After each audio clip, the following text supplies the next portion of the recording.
Good day mga ka-Jeep. So ayan, gumagawa tayo ngayon ng ignition ng Honda XRM. So ito ay hindi po siya basta-bastang ignition na ni Honda. So ito ay original. So talagang pinahirapan din ako kahit paano ito gumawa. So gabi na ngayon. So patatapos lang natin. Ito na yung pinakasusi niya. Nagawa na natin yung susi niya mga ka-JF. Ayan. So ikakabit na natin ito at babalik na natin sa dating formation. Ayan, saka dito ilalagay yan dito sa loob. So ayan mga ka-JF, maraming salamat sa lahat ng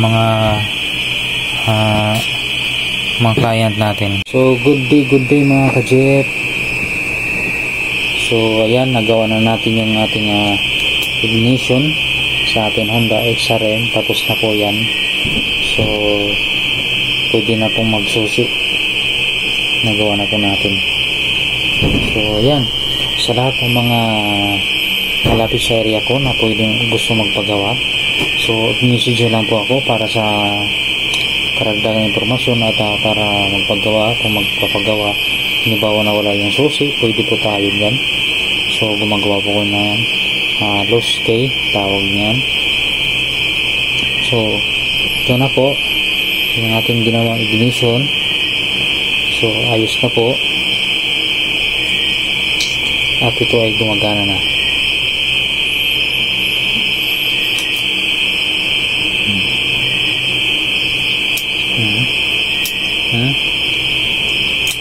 Yan, ayos mga ka-Jeep, gumagana na po yan. Yan, legit po yan mga ka-Jeep. Okay mga ka-Jeep, para sa mga hindi pa nakakapag subscribe, ayan, pa-subscribe na lang po sa aking YouTube channel. Huwag niyong kalimutan i-press ang bell all para bibig kayo sa mga videos na ina-upload, na aking ina-upload. So ayun, sa aking Facebook page, huwag niyong kalimutan, pakibisita na rin po ang aking JFMB Vlogs sa yung aking Facebook page, ayan, at Facebook profile yan. Visit. At saka yung aming account mga ka-Jeep, huwag niyong kalimutan yung aming combined account ng aking wife. So yan, Bibit Alan Vlogs, yan po.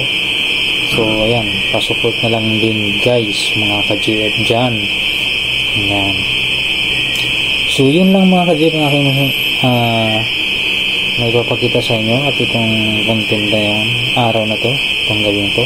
So yan, peace out tayo.